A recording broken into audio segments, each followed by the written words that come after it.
Ekwaromogi tarik en 22 dwe mar 8 higa mar 2026 dwe no mabende gik mathoth timore. Ang'eni sani joma chuo duto sani mana ni pige ni kukwa game makoro sani uchake nikech tuke mag English Premier League oseduogo kendo kata seche mabende ogo kodi mbaka ang'eni joma hoge sani wuotho kochomo onena achiel kachiel e simbe kata nitiere ot bende owuo bathe koni orito mondo mi ong'e tuke mag EPL ma dhi nyime. Bende pacho kaendi tuke mag adhula ahinya to Super Cup gin mano bende koririto kiny tim mag Gor Mahia bro bedo ka tugo gi tim mar Tusker. Ng'ama bro kawo okombeno nikech bang' okombeno to league ma pacho kaendi chakore. Gik mathoth timore e pemo pogro pogre. Ang'eni gwenge mag Mombasa en Driftwood Sevens bende ang'eni dhi nyime kendo timbe mopogre pogre ni kuno. Malkia Strikers bende timo rako margi ne tuke mag Africa luongo ni CFB ma bende gin joloch gitimo rako Kasarani. Tuke bro tugi kaendi kochakre juma manyien kendo timbe mopogre pogre donje pacho kaendi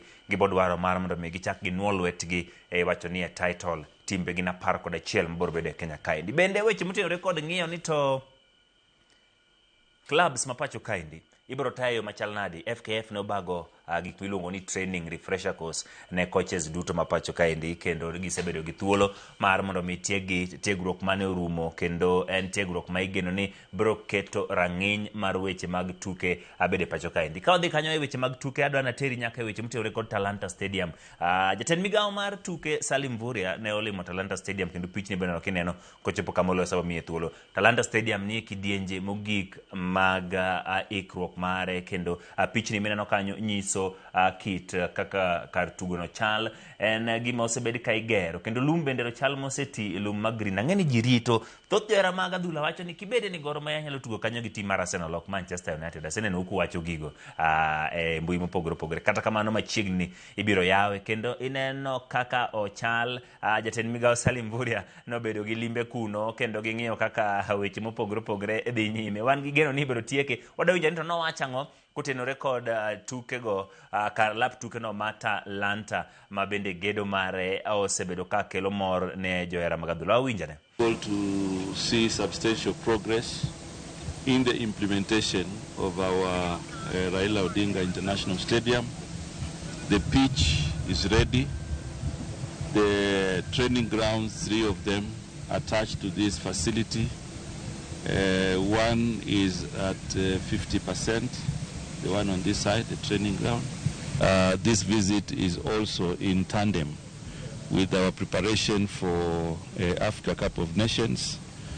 And as a ministry, on behalf of the government of Kenya, I want to tell all Kenyans that we are in good standing in terms of completing this legacy project. Aya, mano nyisi ni chenro mar gedo ma Talanta en mano bende koro serumo. En Raila Odinga Stadium. Talanta no wabro yuare matin wabro nyiso gini ka giyieto gikete tenge nikech jatend piny nosesingo nono bobedo Raila Amolo Odinga International Stadium. Ang'eni warito ndi kibro yawe kendo amor ni ogo kang kendo unyiso ni piny Kenya ikore ni tuke mag 2027 mago tuke mag AFCON. Kopogore gi mano na nyisi kanyo ni FKF ne obago tiegruok mar iluongo ni kocha mopogore pogre pacho kaendi. Mano taki neno rume gwenge ma Kasarani. Wawinjane kaka gik moko nobedo kuno achiel kachiel.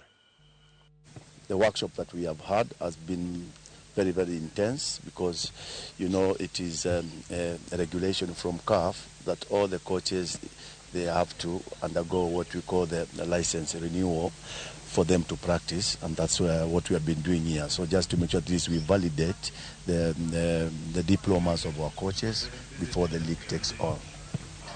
It has taken some time for us to do the refreshers. You'll find that most of the CAF A coaches, some acquired it a decade ago, some 4 or 5 years ago.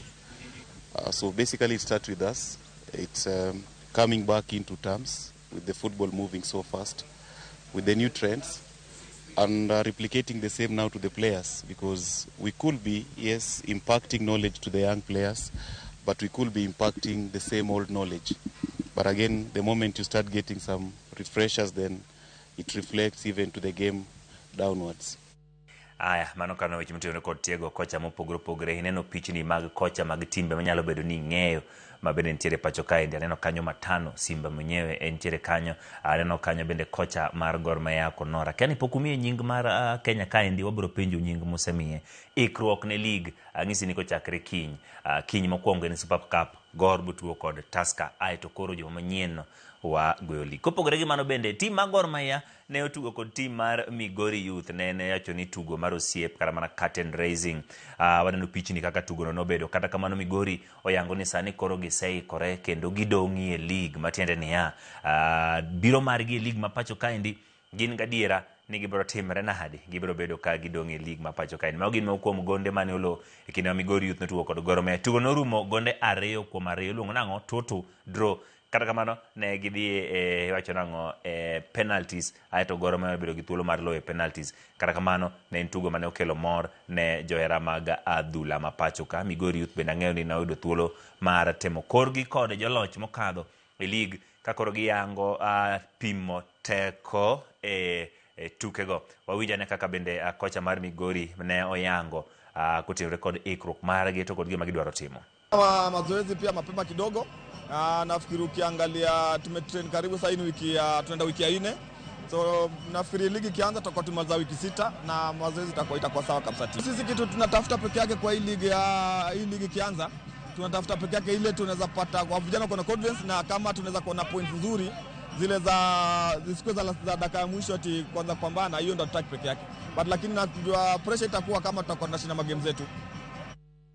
Ekoromogi kang bang'e kanyo ka wasegomba gi welo mantiere godo. Wang'o bedi kanyo gi Armstrong Osuto kaachiel kod iluongo ni Agnes Nyandega. Wang'iya ni to gik mwang'iyo kanyo, weche mag talanta, weche motenore kod FKF ikruok, weche motenore kod Migori kod Gor Mahia kaachiel kod duogo mar English Premier League, nikech ang'eyo ni en gima nyaka lose. Par ni jochako tuke ng'ata botugo games gin 38 donge points ber mana 0. Kochopo December ng'eni jomoko biro manyo ng'ama lawo ng'ato nyako e kombe, kabi wacho ni en ng'a machiegni.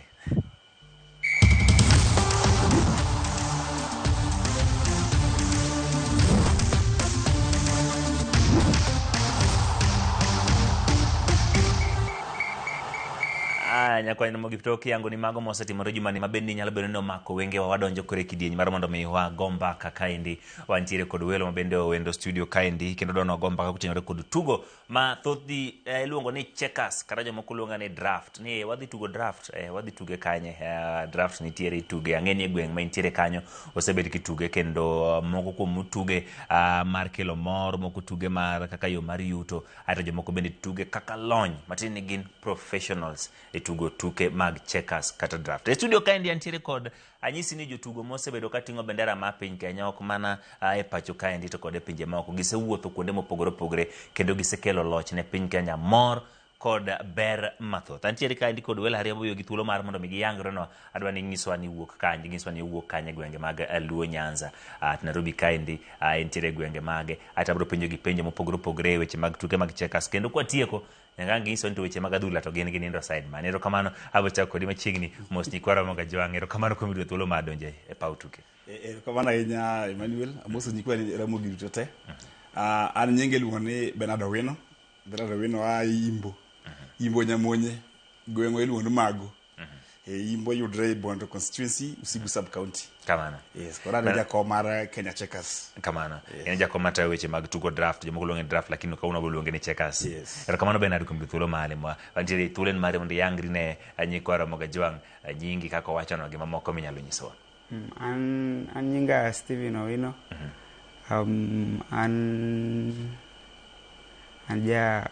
Anja Kanoko Bura. Kamano. Nairobi ka aye Soweto. Kamano. Ero kamano nyakwara mag welo ma wantiere godo ka kendo dwani mondo mi wagomba ka ahinya kutenore kod tuke mag checkers kata draft. Bernardo aduogo iri nikech weche mag checkers ni en gima sani koro osemako liete pacho kaendi, kendo en gima dhi mach chal mosemoko, kendo en gima dhano Bernardo checkers nochakre karang'o e pacho kaendi kata drafts, to nyaka sani wantiere gi branches mopogore matugo kuonde machal nade, to en gi ji adi ma sani luwe. Okay.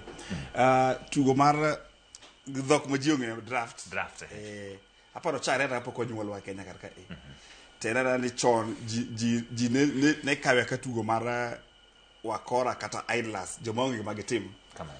koro osebedo ko evolve ma as we speak sani of the 47 counties ma wango e Kenya kar ka waseyudo 18 ma officially now registered to kwange the number of players ibodo ni almost every constituency wan gi an average of 50 players koro kitimo kwano mayot ibodo ni wan gi 10,000 players matugo draft moko time kaka part-time sports moko serious kode to moko are just playing it for the sake of it. Kamano. Yes. Koro kipenja kuma wasechope process of registration and onego aduk diro kamano nikech isebedo kia attend batches mawa. Kamano. Basa ne wasedo acknowledgement letter from the government ni gi acknowledge registering our federation and in a short while kagi say go through our constitution taparwa the yudo certificate of registration before the end of this year. Kamano. Yes.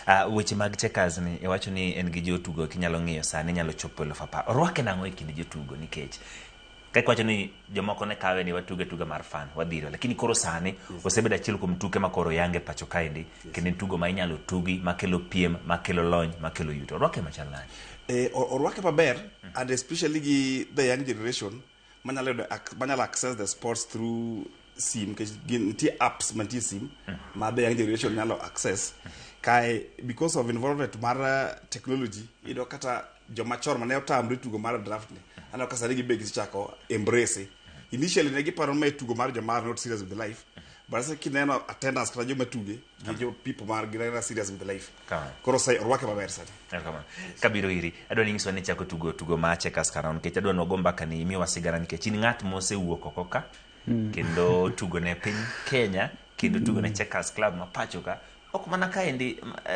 kuonde ma jomoko gombo dhi ni chako tugo draft ka jaigni adi tang'o me nyaka sani en gimi yiero mondo mitugi na chako tuge ka ne tin kaka 10 years Kamano. So nilianza kucheza kiwa mdogo I think nilikuwa nikitembea kuna in Mombasa pale so kulikuwa na club hapo nilikuwa tu naenda na watch naangalia alafu na tulia hapo nikitoka shuleni so ilikuwa ni masomo alafu na drafts. Kamano. To nyaka sani isituge nyaka kamaro mnade a level misituge kata TTPM misedhi competitions ma you have attended? International locally in your matches nje the US this year last month so US pale tulicheza variations 2 za drafts tulicheza straight checkers alafu tukacheza pool checkers so hii kikombe hiyo hapo ni ya pool checkers ma Kenya no bedo joloch like Kenya emano yanka ka joloch e pool checkers kidieny mane upiemno nanio champion of division 1 Crispin alikuwa hapa kuna time alikuwa hapa Crispin alikuwa champion wa division 1 mimi nilicheza division 2 Kamano. Kadogo iri e weche mag tugo ma checkers ni awinjo kwacho nitie variations mopogore mitugo style sadi machal nadi nikech waseche moko wadhiri adira an gi director na iluongo no Bado kaendi en ema panology e kambi ka tugo checkers nyiswa ni itugo gi kido machal nadi tugo mar drafts. Okay. Variations ng'eny but aba wacho 5 abich ba mong'ere ahinya Kenya kaka Kamano. Koro mokwongo to en machon mogik en ma jiero luwer mkokoteni nikech idhire mana kidhi mbele kende ok inyal dok chien kin Kenya malo chamo chien mbele kichak idhire mana kidhi mbele en miluongo ni straight checkers mkokoteni kata mkokoteni kata odder nikech odhi mos Kamano. mano mokwongo mar ariyo nitie moro miluongo Russian en onyalo chamo chien gi mbele to king mare be kata ka chiemo to ochung kuma ne mohero Onyafuyo kamaro madwaro. Yes. Kamano. Kae nitie miluongo pool checkers bende odwa chal gi Russian but en kodonjo king kodonjo kuchiemo to koro kuluongo ni king koro pod en na pota Kamano.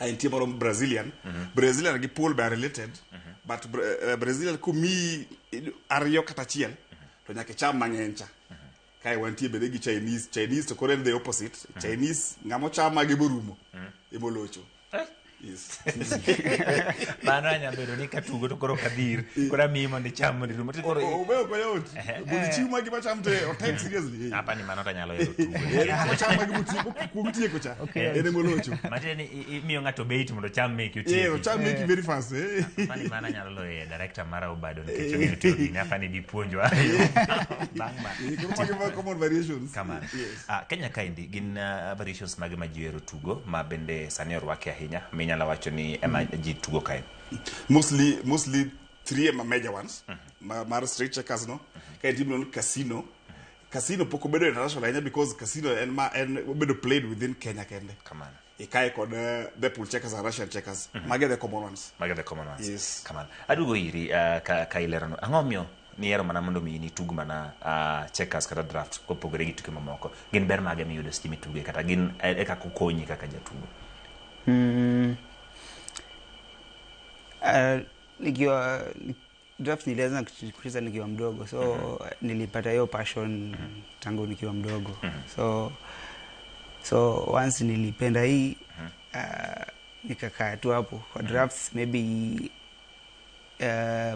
maybe masomo pia kidogo and then so football pia napenda but sichezi sichezi ni fan ni fan wa nyuma okay so kinde mani tugo so or when playing inyalo nyiso opponents moko ma osebedo matek kata jok moko ma wuok e pinje mage ma usero mongodo because when you go to US kata the international championships go ntie other countries mabiro ga jo mage ma bende gin technically tugo draft ni me ise piem go pool checkers ni ntiere Jamaica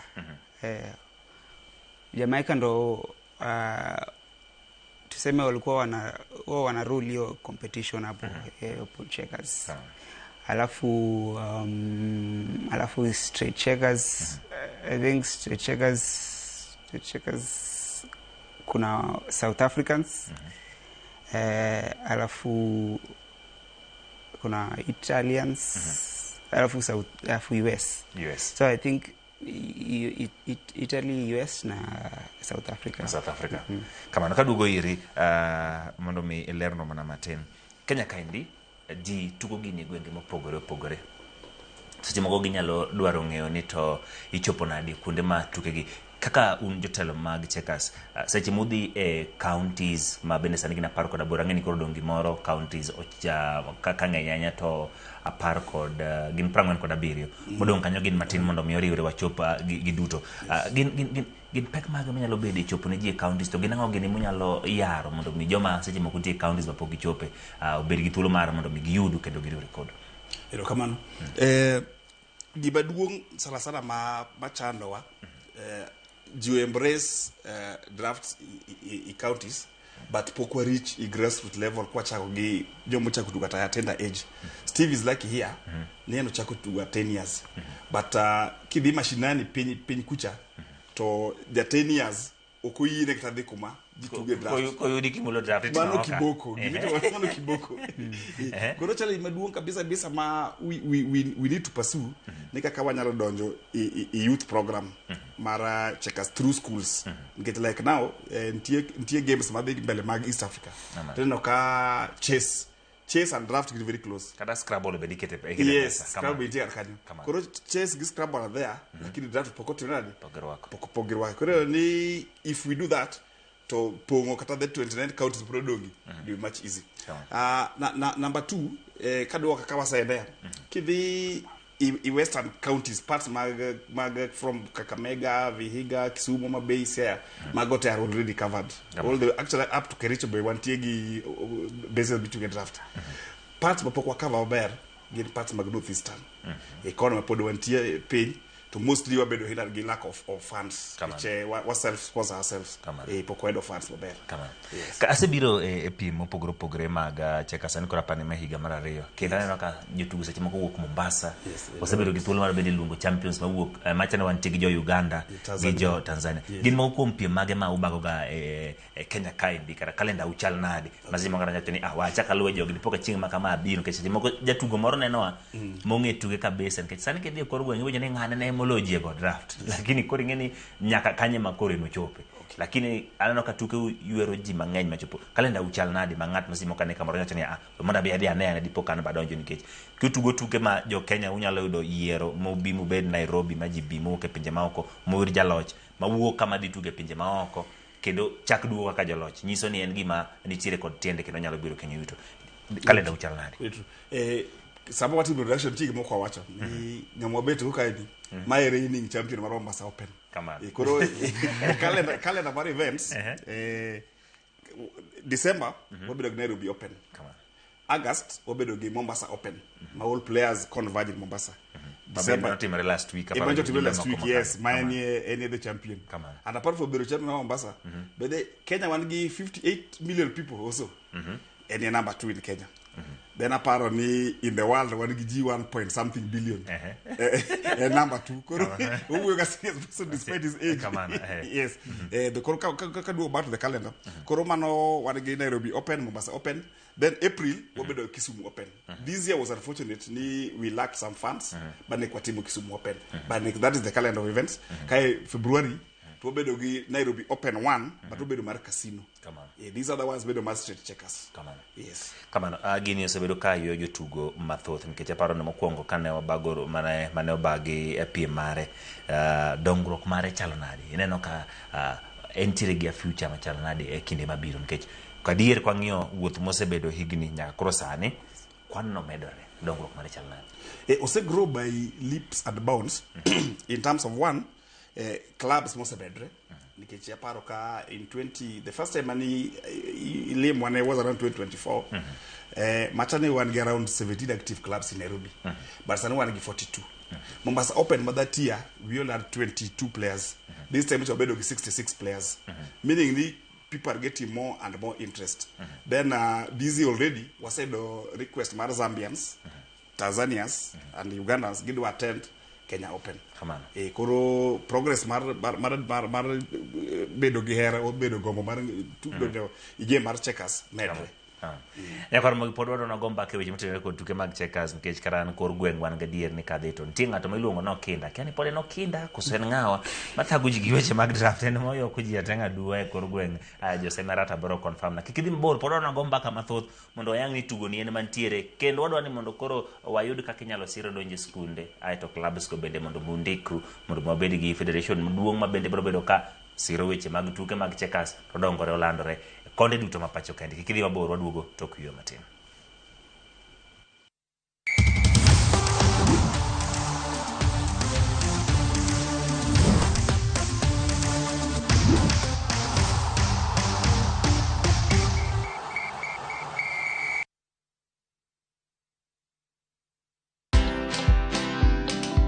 Heha movement, heha wahio heha movement. Ndio unaona bado wasee bado wanatudungia. Ndio hivyo. Heha wahio kuja utuhamishe. Wahio tunataka utuwekee net. Wahio tudisainie logo.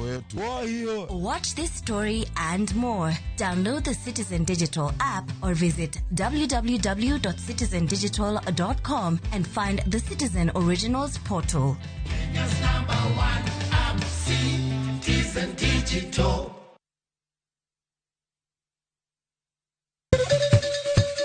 Luo kit gigi timbegi. Woru yanyi to da urani ami doctor de nyako no bitichadi. The kambasi no do omnyane. Emane kelu jiwechu. Bedo pinye duol mar poro wach gi rawere gi yudo puonj mong'ith. Wuon dala ka notho ne nyaka bobia. Madhako kata mamama. To tinde sani mano ok timre. Thum mar puch mamiyo oganda mor kinde duto kendo nyiso kit oganda Luo. Ogwanjo ng'at mokendo nyako marach miwinje kong'iso min geno mama. Konya mana here. Ang'i kako chal. Thieth kachiel kod kit chiemo manyachon. Duto mana e chenro mar 111. E Ramogi TV, Jumapil, sa 12:30 mamidhiambo.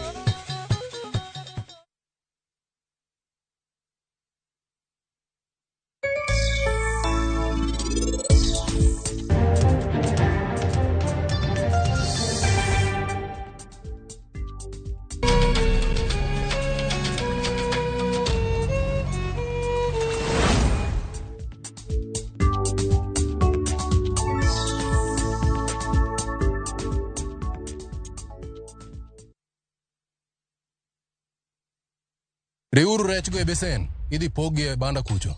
Indi chako pango tich kaka rang. Atimo gima jatelo nokona natim. Mago magi. Kae ane mamata.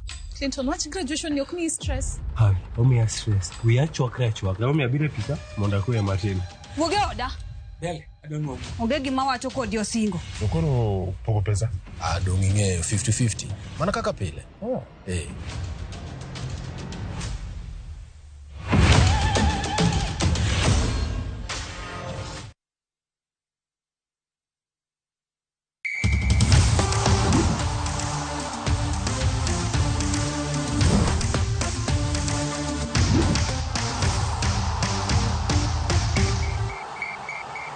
Koro mogiro kamano kuom medo kete e Ramogi TV chenro mar paw tuke pod wago sigana kaendi kutenore kod tuke mag checkers ing'eni en draft nikech choche kor gweng' ayudo ka jomoko gore e bao moro e kor gweng' kacha kata kamoro e wall moro gore maber dhano tuge kata jobet piny en tugo makelo mor tugo mar wi oganda tugo bende ka ng'ato loyi tiwinjo ma ng'ato pakre kor gweng' ing'eni ane ma gweng' kate tete ane ma timbe nade ane ma jiwera ane ma ji oluora ok inya tugo koda waduogo kaendi antiere kod wendo erokamano wadhi nyime kod mbaka kaendi Steve, gin ber mage ma wanyalo yudo weche mag tugo machal kama ni chako tugo kitin obviously kai ng'at ma pod ni apar gin ang'o gini ma gin osekonyi timo to en advice mane minyalo miyo nyithindo matindo to kod jonyuol ma seche moko wacho ni kai yudi kitugo draft tibiro ng'isa ni dwa somo kosedo time nade to nikech kaka wacho kaendi gise introduce chess e skunde king'iyo kaka tugo ni tugo e ben man gi tugo gi akili to bende king'iyo bende kana mana Scrabble they're almost the same gin at the same level ginao gini ma yacho ni ber miseyude to bende ginao gini minyalo nyiso jonyuol kod nyithindo manyalo dwaro tugo ma draft. Draft iko na benefits mingi. Moja, the game ni brain exercise. Brain exercise. Saa zile umechoka ama uko maybe uko down kidogo unaweza enda ukacheza putize time kidogo you exercise brain. Yeah, so entertainment is entertainment. Kupitia hiyo brain exercise wakati una grow kiwa mdogo inaweza kusaidia upande wa shule. So unaona hata mimi nafanya final year ya University of Nairobi. Mimi ni student wa University of Nairobi. So wakati nikifanya hii hizo ma challenges zilikuwa nikipata hapa zilikuwa zinanisaidia na kwa sharp. Unaona? So shule nimependa mathematics sana. Juu hii pia iko na hesabu ndani yake. Iko na calculations. So inasaidia mental development wakati ukiwa mdogo. So ni vizuri watoto watu wakianza wakiwa wadogo wakijifunza. So hiyo time ulikuwa unacheza, okay, when you're obviously playing unapata watu wengine wamekushinda umri kidogo and then you play with them ukiwashinda, how does it feel? Uko na uoga yote? Obvious hiyo mara ya kwanza uko na uoga. Juu nilianza nikiwa naangalia tu sichezi. Nilianza nikiwa naangalia then kama like 3 years hivi, so tuna study, lakini nilikuwa saa zingine nikienda pale wale wasee kuna wengine pale wana discourage. Kuna wasee maybe from the community pia wana discourage juu idea yao ya hii game is different. So mimi nilikuwa tu nikipenda nikienda, so nilikuwa tu nakaa hapo kwa na visit kwa club nikiwatch hivyo tu. So I think the first time nilicheza siku perform vibaya. Yeah. Ulienda competition, uliingia direct competition ama ulianza tu kucheza na watu wengine kwa mtaa? Ilikuwa tu hiyo tu mchezo ya mtaa hiyo. Ilikuwa tu hiyo mchezo ya mtaa. Kuna jamaa mwingine hapo tulicheza naye. Si mnoma sana. Si mnoma. So tuliekewa 50 na 50. 50 side kila mtu side yake alafu tucheze game. ilikuwa ni best of one. Hiyo game nikashinda. Hapo ndo kama sasa. Okay. So when you play kama sisi tunacheza kitu go tukege. Jomoko koro singika ng'at ma en achiel kuom jok mabith mong'eyo tugoni ineno.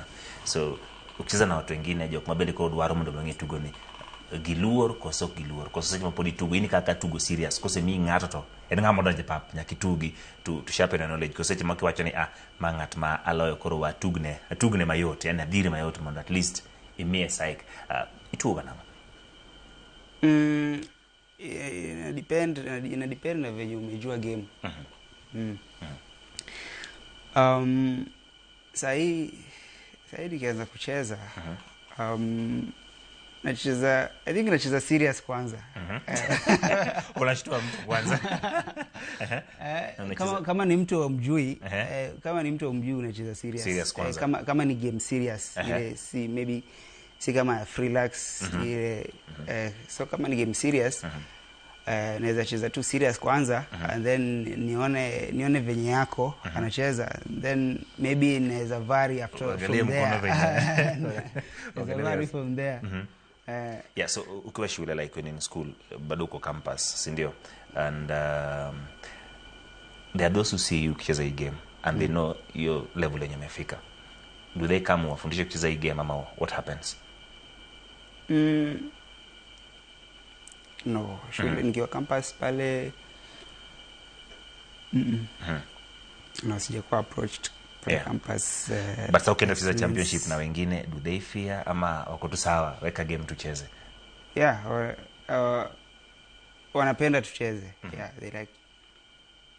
Okay, sawa. Akodugo iri nikech gini osebedo wuoth mar dwaro mondo mi tugo ni okere ose bedo ma en step by step. En kwayo mane ma inyalo chiwo ne jogo mabende mokwongo gin jogo mandiko kit tuke pacho kaendi. Mar ariyo jogo ma ohero tugo. Nitie jomoko mohere manyalo sire ma bende gin edho bedo ok nyalo bedo sirikal but nyalo bedo ng'at moro mohero tugo manyalo biro siro.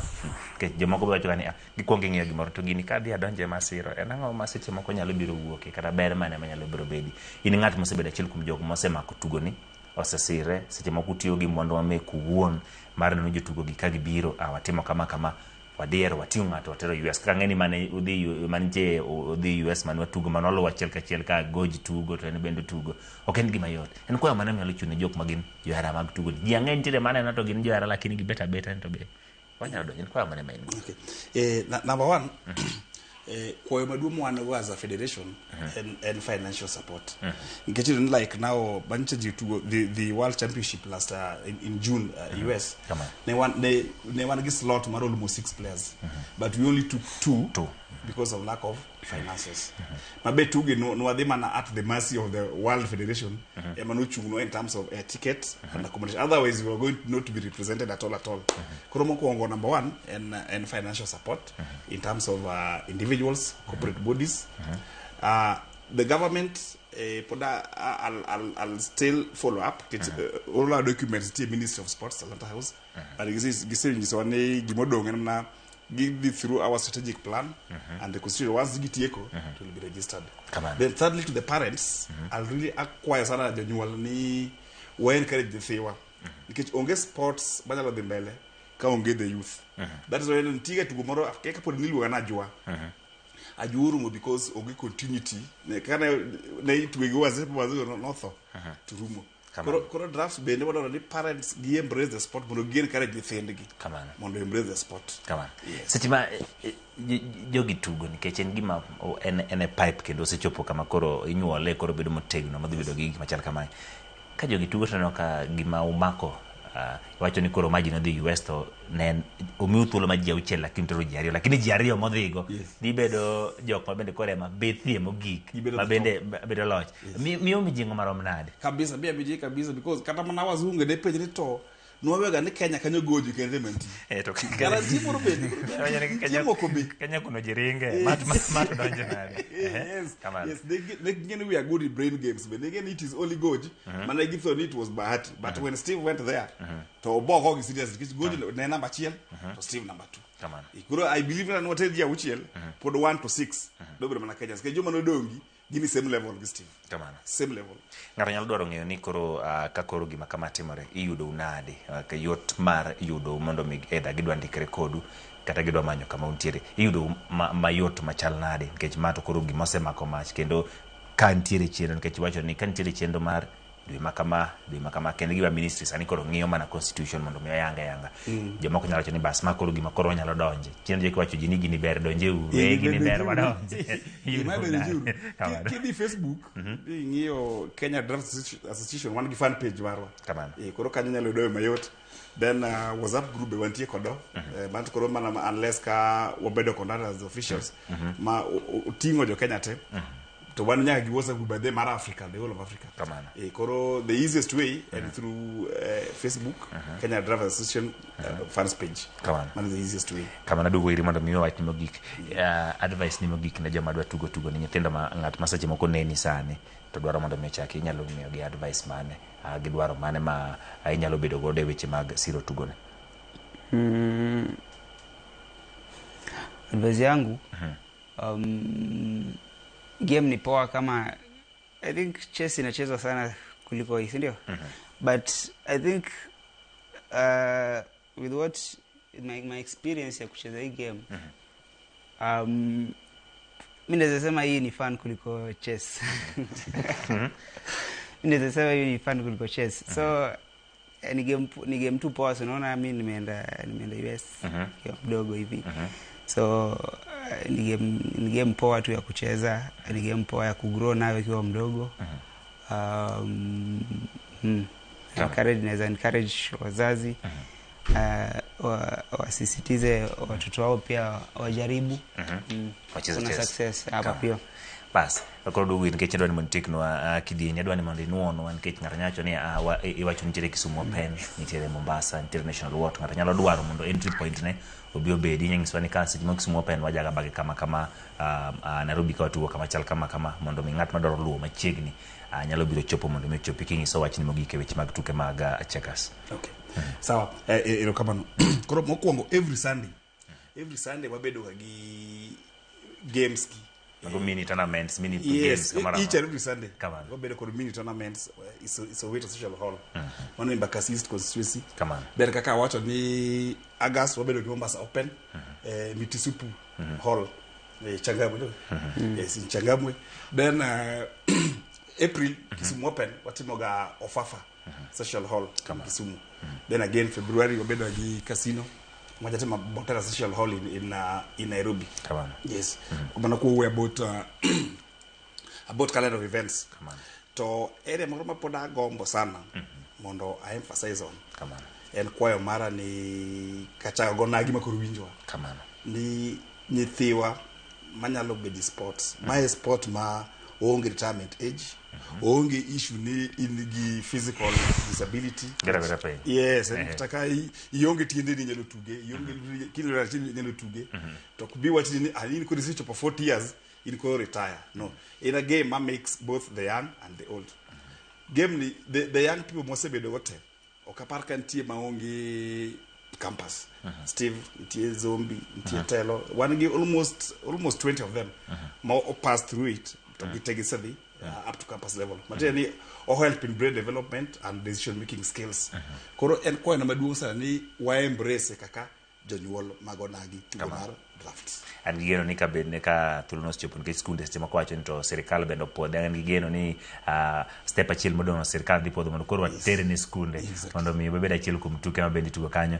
Ero kamano kuom yudo thuolo mar mondo mi ubi e chenro mar paw tuke. An gigeno ni ma ok tielo mogik kata mogik pod wabedo gi thuolo mar luwo tuke mutugo kendo dhiro nyime gi luongo mondo mi wabi wane mondo ng'is jopiny en gima itugo kendo ahero.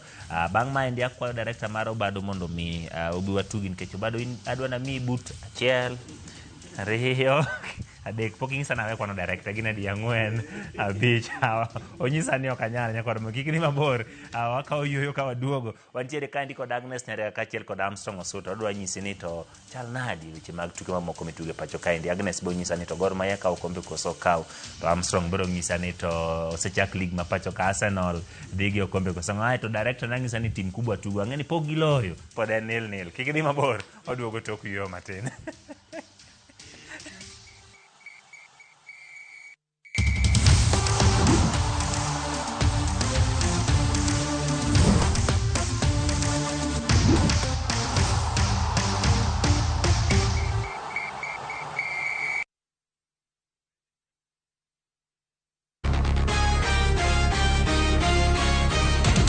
Every day something important is happening somewhere in Kenya. From church services that bring people together to concerts that keep us entertained.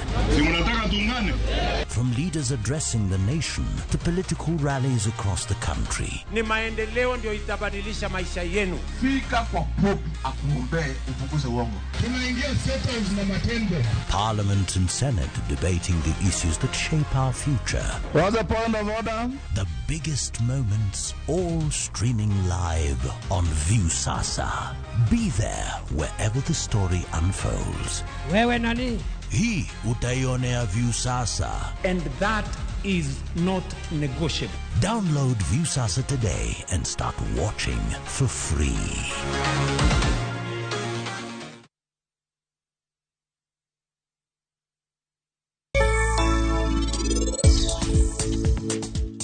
Akwa ni mondi rate pari. Akwa hii. Sanju, nitie mana gimoro achiel manda kwayi. Akwayi ni kiyie to aye wach mar kawo ting' pari. Ayie Nyasacha, en wach maber ahinya. Aneno ka such pari olokre kamae. To madhi kelo pogruok maduong' ahinya e kind pari to gi niti.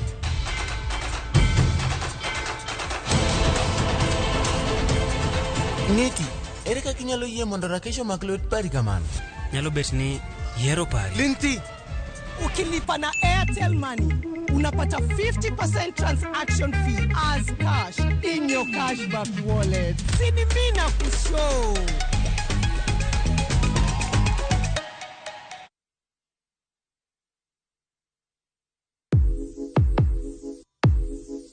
Donje piny manigi nyadhi.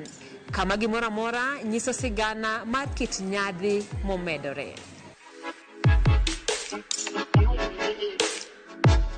Kochakore kido kod tim oganda, wuodhe manyangafu materie kuonde moyiedhi e kind mamoko.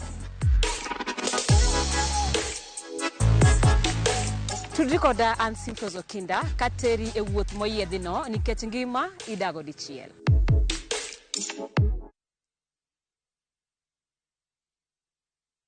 Everybody bossa,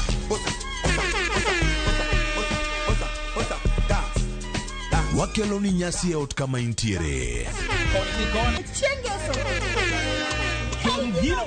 Wan gi jothum manigi huma kod thum mamit moloyo. Wajanja meditate puonjo ji gimoro ganda ma okeo jo kanyada. Kae ema mor nitiere.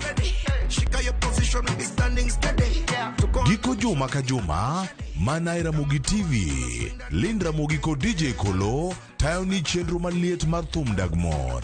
Ngeso ka ngeso, sang'wen otieno.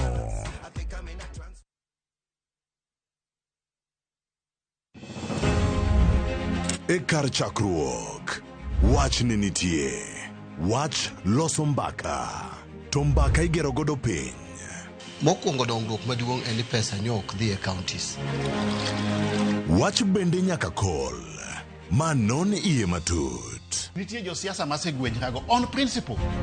Wuok tich juma ka juma wakelo ni chenro ka wuok oko mar manyo penjo mopogore opogore gidwaro mano mar yudo duoko makonyo oganda mana ka wantiere kar kae chenro ni mar mbaka oromo. Ng'iyo ni jok manoko gi gidhi nadi ma e siro ma wachung'e kaka diaspora affairs. Wuok tich saa 4 nyaka saa 7 mar odiechieng' ka watimo chenro ni mar mbaka oromo. Omiyo wuoth koda. Ma en chal mar Kenya.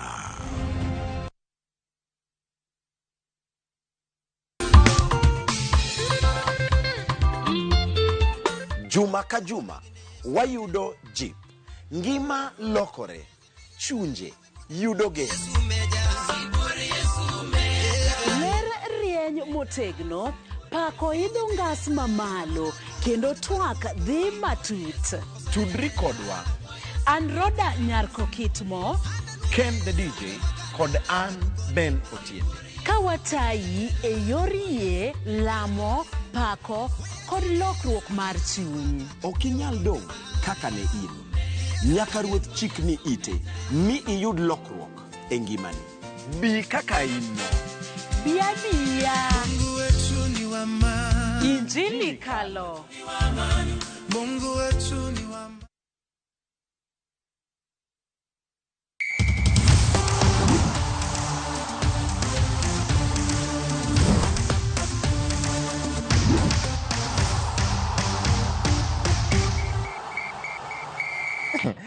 goro mogi makata kiknwa dhi e break nikech break kuna kasenyiero ma jomoko apa ni gin magiwacho ni gidwa lao league lakini dakika en ka 28 to ng'at mowuok e lum oseloo ng'ano achiel kuom nono wabro neno league koka chakre kamano machiegni kendo chenro mar paw tuke mano tugo mar Hull City gi Manchester United en 1-0 wabobedo kogo mbaka wang'iyo ni kodhi nade to wadhi nyime gi mbaka antiere kod jok ma bende wasebedo godo kaendi ma wasebedo kogo mbaka e chenro mar paw tuke kendo adwa ni mondo mi wamigi thuolo mondo mi giyangre no antiere kaendi kod Armstrong Osuto kaachiel kod Agnes Nyandege kamano komido thuolo mago kod mbaka kendo e chenro mar paw tuke Armstrong machiegni kuongi moswa to wach ni osebedo nade machiegni paw tuke kero kama da jochieng osebudhore en dweche modhuro kabisa igadhi karumo nyaka nabed ka edirod kendo hapa ni osebedo months modhuro ahinya osebedo kagi kacha to mokwongo akwonga go mos makende sani wan kod late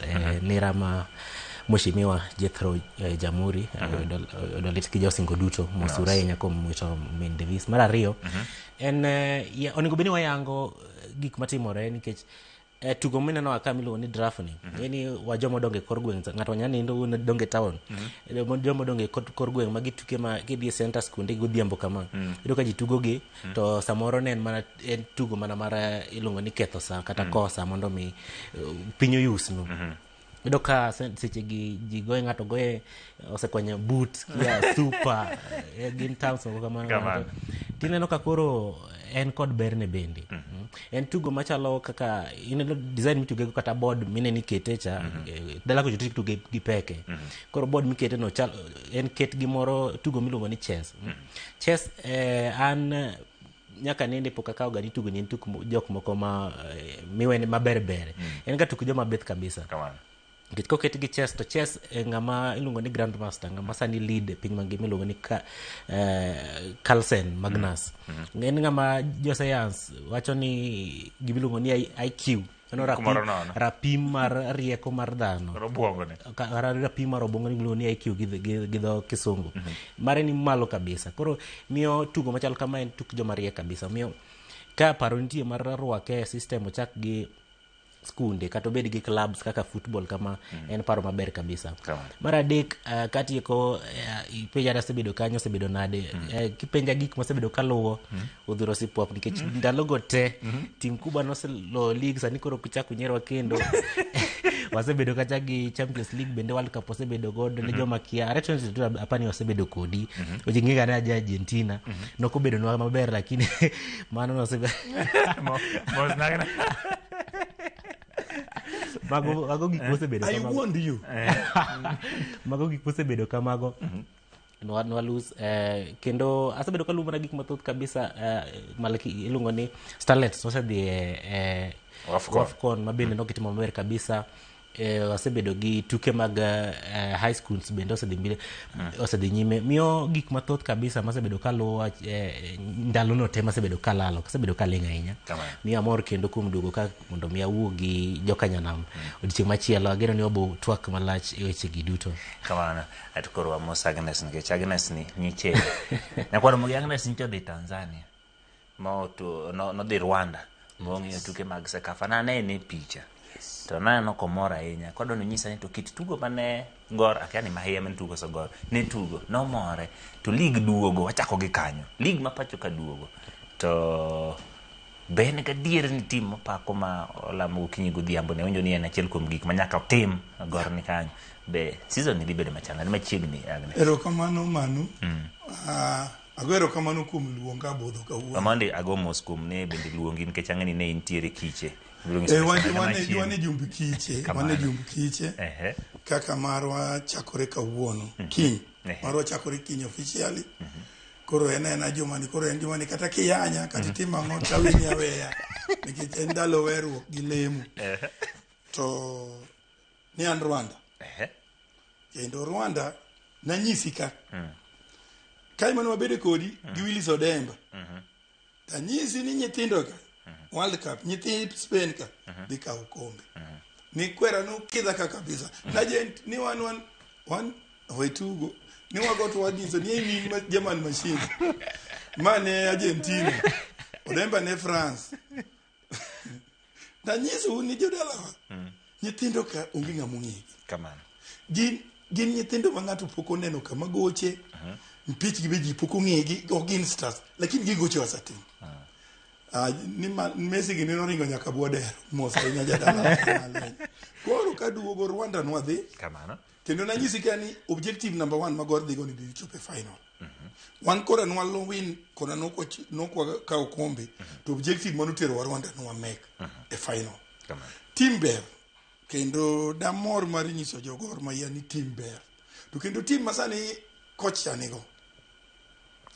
Aneno ka otek. Moingo team mano kao kombe. Kamano. To mano por par ni team ni player achiel kende mowuok. Among first 11 Eric Morrison. Kamano. To wakelo Okran. Abeno chaku romo kodoko kuno. Waromo kode kuno mo gombo duogo. Gi friendly mane goro goyo gi El Merek after Sekafa final kinyne ne gi kwayo friendly. Gono logonta di mari fario ketho. To margi achiel mogik e moro wake. To ne en friendly to kata gibe ne gi yie magi gi kwayo. Ni kwase gocho gi Pyramid. To gidhi biro Kenya ka mondo gigo friendly ke goro. Koro mano nyisi ni wuoro galo mbese wa yiwa. Na nyisi ka plani wan Kenya ka waonge mbese wa. Mbese wa yiwa gisedeno mayienga wuod jakanyamwa kusechiel. Koro league mar Kenya ka sani team mango I sympathize gi coach mar Gor Mahia. Kamano. Nikech odhi bedo gi gimoro ma jo kisungu wacho ni team selection edek. And spoiled of choices. En wiye bare makata akiani wuodi gana chabe nindo nikech goalkeeper en gi goalkeeper sangwen mabeyo te. En gi Omondi, en gi Brian Omondi, en go Koth, to kendo en gi Katasi. Maka Falklands school, maka national team players te. Fullback en gi Sakari, en gi Badi, en gi Chuoga, en gi Sili ni injury for 3 months. En gi Kibwage, en gi Frank, en gi Leslie, to en gi nga Ochuoga na Anyona fullback. Siraji notomo ngwech. Siraji wa Rwanda to kwa gawa ngongia ni magi kaka jogi cha. Oyo ano akao nanga na chako adhi Tusker. Wanu wawinze ni de maber jetugo, Nyasaye otel ni chop maber. Midfield. Ingeni all along strength mar Gor ni midfield. Midfield ka indi wantiere gi Okran, the midfield general, wan gi Alpha Nyango, wan gi Lawrence Juma, wan ka gi Ben Stanley, to wan ka gi Ndwang. Jaduong Ndwang nika. To wan gi Ansel Ochieng. Kamano. To forward, to kuro Kich, machingo ni Kich. Wan gi Zino kaka gugi lara poyo, kaka wada laro goal. Usekelo jok ma jowuor ne goal. Na nyisi ni Gor ne lak ngamiluongo ni finisher. To wayude. Kendo wakwanye mana APR. Omedi. Udu gole Sekafa kutugo to. Gole Sekafa. Wachni kor wadhe. Bwana saoro modhi kama mbezi kama onegi tu. Magi ok tim onegi bede. Wadhe. Koro ngeni ketecha forward ingi Ebenezer Sifwa, ingi Ebenezer Dukwa, ingi Omedi, ingi Esombe, to ingi Musa Sharif. Yawaja dalawa defenders ka ndio kinge ka red card jidi chamu mangenya hii. Mstaka moro no kusain ka mo team ma Kenya ka wil gi nyinge. Okoth toke Okoth benika. Koro ngeni Koth ya nigi tabu. Ida ketunga. Ida keta Sifwa go Koth, kusida keto Omedi go Koth, kusida keto Ndwang go Koth, kusida keto Ansel go Koth, ida ketunga. Ono means ni timbe ni kitabu mogik. Nikech an ki penja ki pacha. Kaka mpira matin. Kamano. Goalkeeper da keto Brian Omondi. Mano King Gor tu. King Gor gocho gi Tusker. Tusker kinya tiko go dakika 15 sasa. Tie ngat melu ni Festus Lango kubiye gi wacho no kapok dogo Armstrong. Ni onge kaka Gor digo Tusker do chima kino go kode mbaka. Wacho ni gidwa nyiso Gor ni nche gibe gitimo ikro. En ja Tusker. Go ja Tusker. Kore wa mie ko en gi kalam to ndiki. Kone no program ni iluonge ni nga Festus Lango. Festus Lango. Akwai gi chuny momuol gi chuny motor. Kamano. Ni ka kalam gi pep. Nis coach no. Mar Tusker. Otimo mo kuom jogi. Goalkeeper Brian Omondi. Namba 2 Sakari. Namba 3 Onyona. Namba 4 kinywa keto Kibwage. Namba 5 midfield general. The coolest sweeper. Iluongo ni Frank Odhiambo. Namba 6 wakelo midfield general Okran. Mugolo Uganda. Ghana. Wansa iluongo ni Ghana Night. Ghana FC. One Ghana Night. Team Ebenezer. time Beneza. Namba 7 amiyo gi Musa Sarif. Kamano. Namba 8 amiyo gi Alpha Onyango. Kamano. Namba 9. Namba 8 adhi keto Machaka. Machake. Machaka. Ada tieko gini chon. Ok adwa gima yware. Adwa entertain jotugo. Adwa entertain fans second half. Namba 8 keto Machaka. Namba 9 keto Medi. The finisher. Kamano. Iluonge no semi nyingi no Muga. Jomadongo won bench. Namba 10 keto Grand Mula. Kamano. Ndwang. Namba 11 Koro Sharif to. Aketo Musa Sare. Kidwa mondo bo yue mathino ne kaka super cup. Kaito second half. Akelo Koth. Akelo Asifwa. Takelo Lawi. Podongi ji ariyo. Takelo Wesley. Tabolo Isombi. Itieko pa. Anegi tikli. Kada tugo gina. Adogo iri Agnes. Abiro iri Armstrong. Jomoko wacho ni red card ma Gorno yudo kaindi e kinde ma itugo Sekafa ka chal ka gima nomiyo mondo gikaw kombe no red card moro ma Dwang ne dolwar ne ma ok dhi kare momiyo koro final no kotugo. Inyalo wacho ni mano ne en koso na ne luoto ki mokwongo ne poch gi pak ne Gor Mahia mara e tugo mane gitugo mara Sekafa ne giwuok e final kane gitugo kod Rayon. Aparo ni mana kaka ndego sawacho ni gol mar gito ne gichopo. Aparo ni onge ng'ama ok mor gi Gor Mahia nyaka kuma nochope. Onge ng'ama ok mor kode. Kaka ne gigo final mane giluar matino onge ng'ama ok mor gi Gor Mahia. Kata obedo ni ng'ane onge ga ne ntiere an anyawacho ni an satisfied kuma Kogalo nochope no. Kendo ne ni krok maber. Inyalo wacho ben ni nyaka ningo beni kawe serious ahinya. Ana nyawacho ni pre-season.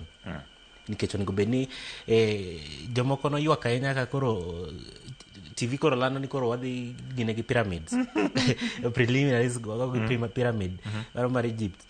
Ma ngama kia mano guard the Giants mag gine. The Lodge, defending champion. Defending champion maro continent. Gine Giants kabisa. Come on. Ni kanye moningo beni aparo ni kanye moningo beni koro wang'iyo sana. But ni wacho ni group mokete Gor Mahia ni ma wan wacho ni group of death wan koro do manano watugi nikech koro ketwa kanyo. Gor ni gikore moromo gi mijingo moromo. Macha emo mi wacho ni macha no koningo beni kao seche mang'eny ka ji wuoye. Ningo baga kaka pre-season. Ino kata koro Migori Youth nyocha gine mano ne manora kumara ni warok gi league kiango macha kwanza ne Charity Cup. Charity Cup imuro tiejo. Charity Cup chalo moko ma igoyo gi ilungo nango joma pok no mulo kata mpira lakini lungo gi mondo gigo mpira. Mana mondo mi wachok pesa matino wadhi okonyo kumoro kata mondo mi warwagi go en mana friendly. Miyo aparo ni focus mantiere jotugo magoro nyeo sana. Gin jotugo mabeyo kabisa kendo jotugo mang'eny kabisa. Aparo ni ka koro ka ni ng'at moro molak gimoro to wach ni koro ero wamiyi kaka koro dungo nao management otimo koro gi coach ni ng'ama ni lak ero mi bas koro dhiyo Edward. Aparo en experiment maber kabisa. Miyo ka koro wadhi tugo gi Champions League wadhi Africa. Aparo ni en okonigo beni walur gimoro amora. Koro results moro amora bodugo godo ochieng. Okonigo beni goa kata matin. En sani okonigo beni wang'iyo Tusker makiny. Okawinjo aparo ni ng'ane doko ni dong Festus doko ni dong ino kwanyo abudi gini yo kanyo koningo beni owuoye sana. Mano ningo beni wang'iyo go mana nikech pok oyudo chance malong'o mar neno ni jojugo ng'ama opea gi ng'awa midfield kanyo to Jaso ng'ama ningo beni start ng'ama ningo beni biro kaka second half ng'ama biro ningo beni tieko magi tuke mo ningo beni watiyo godo nikech sani kata league wacho ni defend itself league oserumo. Wan sani namba chielo seka koro gilar namba 2 ka dok chien kucho adwa jo AFC yawa. League pokoro league kan bachaka. League kan bachaka. Osutwa kaka luongo jo AFC gi jo Tusker kilo kiwacho wachno. Iparo ni kwan jotugo mokel dhi miyo Gor bedo gi comfort cushion moro ni kata gitugo oko kata gi congestion ma fixtures pod gidhi beda sawa kata ka ligi tugo kata gidhi oko ka giduogo gin jotugo pod nyalo dhiro league kata ka moko seche moko tiende gi nyalo bedo ni yol kech wuotho no gi riwo league ka achiel gi gini ne ok bed mayot against king'iyo jotugo modhi gi jotugo modonjo kwano king'iyo last season Gor Mahia no win league anya wacho ni comfortably ne giwin maina mango stress mora to jotugo modhi ok gin kata mana first 11 players kopogore gi Enoch Morrison ma midfield ma nyocho dhi kamano king'iyo jotugo magikelo ero gimedo quality on top of quality mano miyo gi achiel squad depth rotation team tuke moko matino to machalo kaka koro Mozart geni ma koro miyo ga jo team C kuch koro aparo ni en strategy maber nikech koro Gor Mahia ni kod squad depth ado mana somo ni moko king'iyo nyocha wan gi Kenya 001 manyocha FC Piano ne kunya kao katasi chobiro chana kad admin magor no tugo kod ji kabisa king'iyo wana example king'iyo katasi gi Brian ginjo tugo tema mana kinaso wacho first class ngado achako to ngado weyo makang'anyo chako to ka oknia achaya inya jotugo modhi kamotingo Gad Matthews Benesta to kaka natemo na wacho ni king'iyo balance mar jotugo mobiro jotugo mowuok jotugo mobiro ng'eny kata nigi quality maber moyo jotugo mowuok striking okelo Medi to last season okwan marach ahinya to kokwa medo Medi jatugo ma noloyo second highest Paul Okoth from Ulinzi wamedo kanyo Sharif Musa saniko ka beth marach koro pero ni sani koka wan gi squad depth mabro konyo e rotation ke sani wan gi games mang'eny ma jotugo ma nyalo bedo ni need rest kata moningo bed ni yueyo ka jotugo moro dhi marga tugo ma ok chuna ahinya wach ni league itugo gi teams moko manie bottom ok ni out of respect of course ok ni achayo gi ahinya lakini ing'iyo importance mar gik mulawo koro ka itugo gi team moro kata game moro ma pek ahinya to ibedo gi options minyalo choose from the bench kaka Agnes okwano ni first 11 no mata kwano nyaka bench moko weyo moko kwano bench eno ko waro moro machuth kama miyo an kokoro wadhi season manyien nokaywa ahinya ka omiwa group of death obiro neno matek ing'e ni Banta Bentie lakini Bentie starts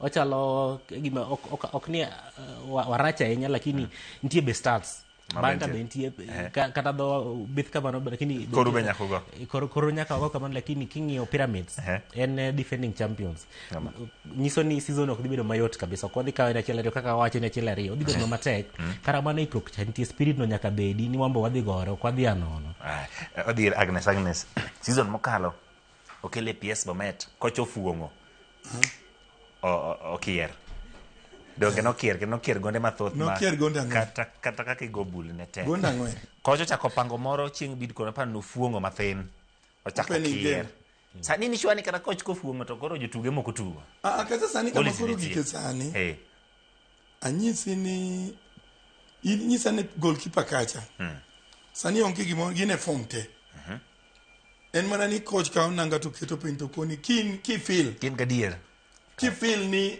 in gi psych mar go mpira ni kaunanga de kacha Sakari gi uchuoga ere ngama chako ni wacha ka weni Sakari donje onyona koro ni kende makoro chuno ni Wesley nyalo konye aya central kind one dia dek ngeni boro wangi Potifo ko Onyango mano wa Homeboys and he was the captain of the Homeboys mano be wange central ka omiyo depth ma akunor ni go lit moingo team mano ka owuok kamano neking'iyo squad mano ka owuok kombe ne wan gi first 11 to depth ne onge kamano mano omiyo mkati no dewa kendo nothungo wa inya kabisa koro wangi onge mkati ok chak dewa mage minjo ka nyisi ni niche nitie kamoro ma nchago mpaka gi jo kwach kamano tanyiso ni Gor squad ma Gor nigo sani en squad ma nyalo goyo focus mar gi en Africa league walungo ni emerging issues, local emerging issues. Training ground.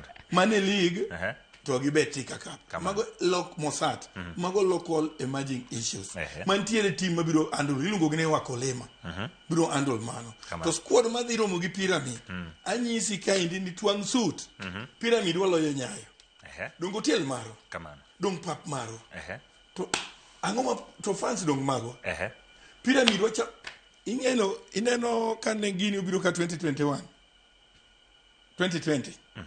Samalek Samalek nobiro ka 2020 kamano wago e photo Kasarani kwa dhi kocha gima nyaka wa avoid manyaka office nge nyaka wa avoid chamo chiemb joka watingo mena gi kuon gi rech gi mogo arega wadhigo kabad niki joka siri ma joka timo right from the airport gichako intimidation to pino liet kato gitero hotel ma okunyal nindo godiochieng e otendno kamano uliet kaito gotieno koyo ng'ich Alexandria kama gidhigo mpira mok yot psychological koro odiochieng' une liet otieno une kata adei to chieng' udhigo mpira gitero River Nile odiochieng' itero we floating hotel ma inene ka to kibudho matin cho in Kisumo usuri kodi mos kitambo duogi ka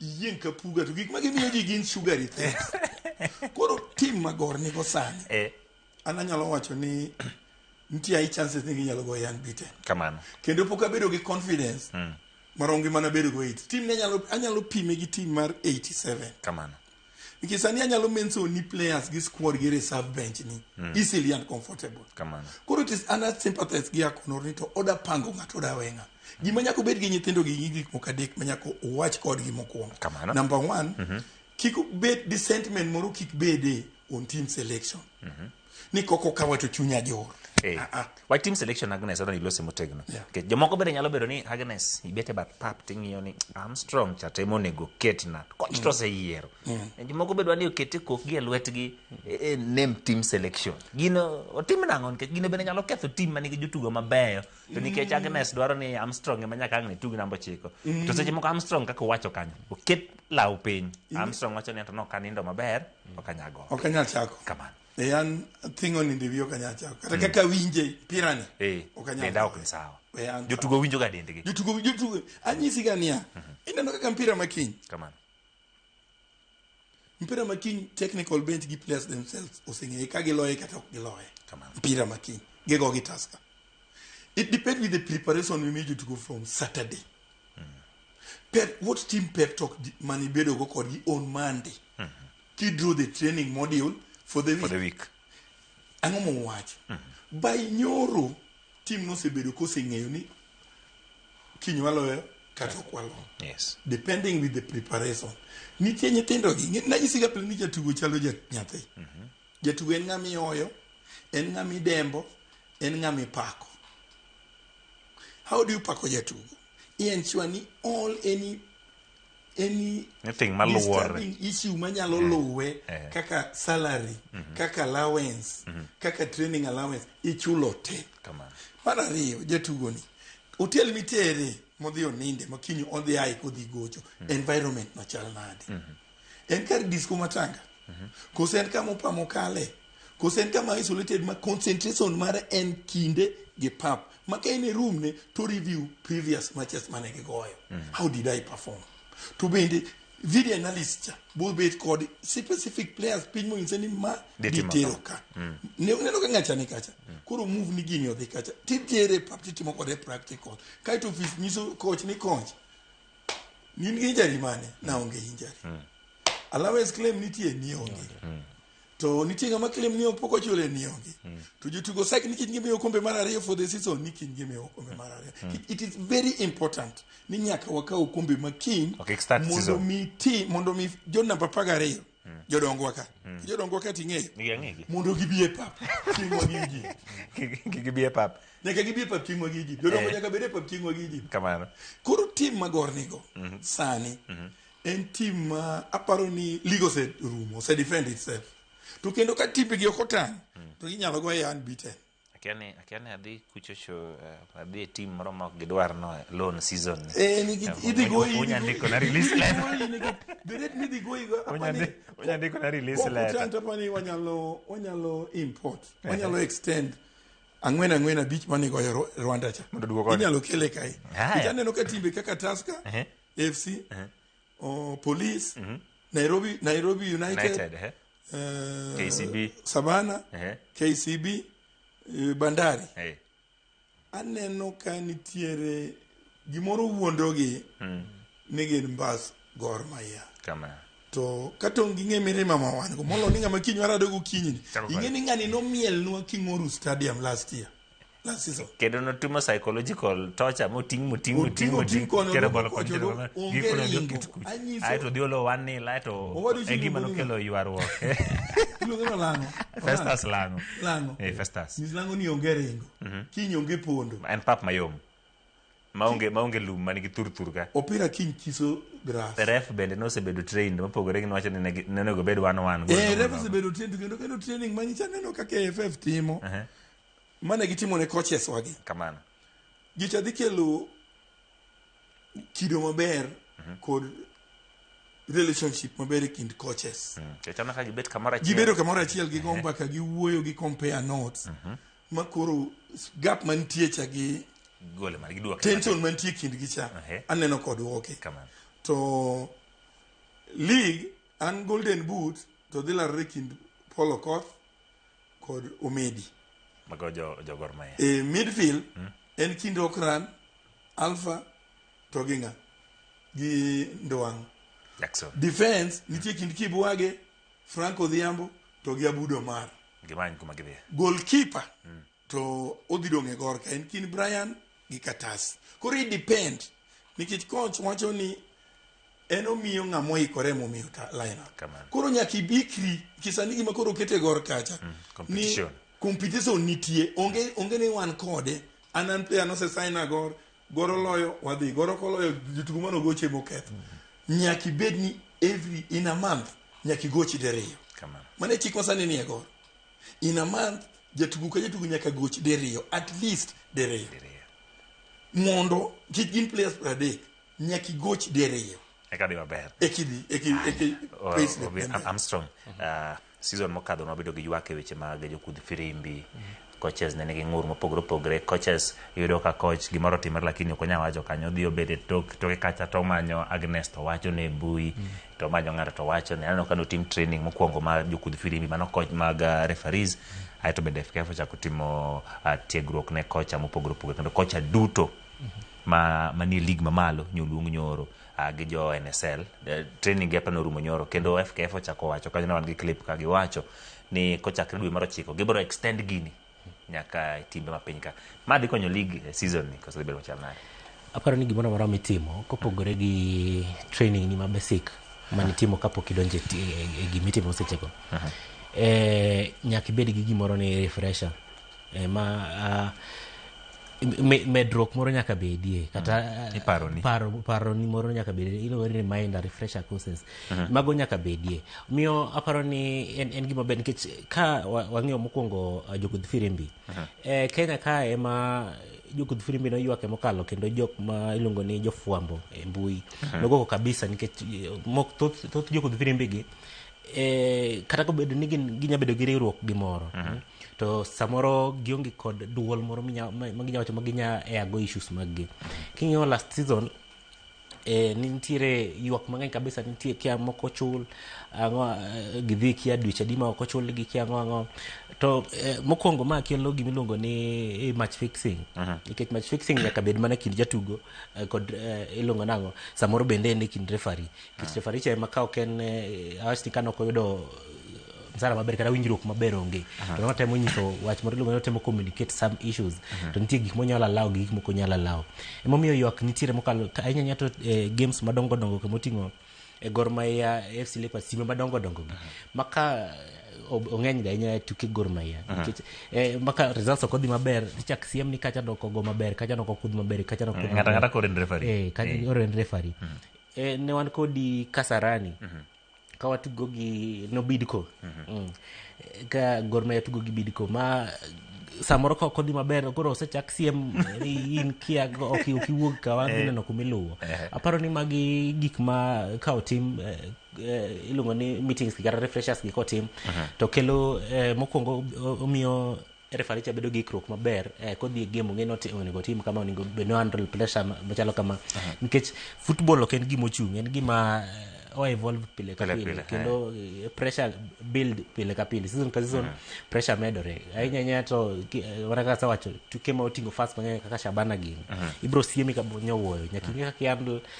pressure ma jotugo nigo pressure ma fans ni godo kato bet ni sebedo gi training maber kaka referee before that nyaka bed reminded kata nyaka pari ni onego bed timo kama miyo aparo ni en gimoro maber mar ariyo en mano mar coaches en coach ok onego bed ni bedo gi sigu tuke ma pinje ma oko ndalo moko Conte gi Tuchel nodwa gore kor ka kor miyo kata pachoka en mana reminder onego bed ni handle yourself nade onego bed ni kaka coach most of these coaches actually to mondo mi bed assign nyaka bed gi samoro CAF B kata CAF A license hapa ni CAF mondo mi tuge Champions League kaka gik machalo kamago lakini moko ginyalo bedo lenient kato bedo ni kod mano league ka league nigi chike mage nigi chike matae nigi chike matae jotugo nigi chike matae technical bench nigi chike mopogore opogore koro nyaka bed ni iadhia kati follow the rules to mana koparni mi aparo ni ochalo bende en motivation ne the coaches and the referees ochalo nyathi kitimo maber kata kitimo marach idhi janyuol nyalo miyi gimoro magi mana yore aparo mana mondo okel that harmony a league within the coaches within the referees kuma poda amedo mana wacho kata medo mana siko en ahinya to weche mag referees adwa ni ka season chakore kata ka season dhi nyime ka league dhi mbele to ni wabedo gi weche moko ni referee cha otimo kama nikech kama gibedo gi duol moro ma ahinya to onego bed ni gin gi kumoro ma ginyalo chwalo go ywak maggi mok ni wan gi jofwambo moko ma tinde jofwambo ng'eny mag sports by the way ema wuok to gukoko ni referee poko timore to moko kuom gibet ndok gin luongo na credible koro aparo ni mana kaka pinje ma ok nitie gariwruok mag jokudh firimbi ma ka nigi yok gi to giyudo thuolo kata giyudo yo channel mar chwalo kata weche machalo kamano aparo ni kindoru mag Agnes bo dakika achiel nikech jomoko nitie gino osiepe ni ma bende lawa gadwa ni itieki kioro mos jogo pio bo dakika achiel time morumo mondo bo dakika achiel achako go wadwa maduong retired ambassador Daniel Rachwanya Mboya mano kebe wuori maretha chunye ler ka polo kamano kain dala mar Kindo Bay kata moso wadwa miluongo ni Musa Dayan kamano Fred Nyandega kani Naivasha Galina Kimani kaen Donom dong ji adek kende time morumo Musa Dayan Jared Nyandega Austin Odiwuor kaito mogik amoso ngamiluongo ni Philip Nyang'ute erokamano kuom yudo thuolo mabiro ka ndi Agnes Nyandega Oseto erokamano kuom biro timo mos ne jogo mantiere kod lit gi kuyo e gweng' ma dala kuno nyakwara mogi mane mokelo e giko nikech kinde wachopo kanyo nitiere chenro mabiro kik bai nyinge no Chieng' Emmanuel warom ngeso manyien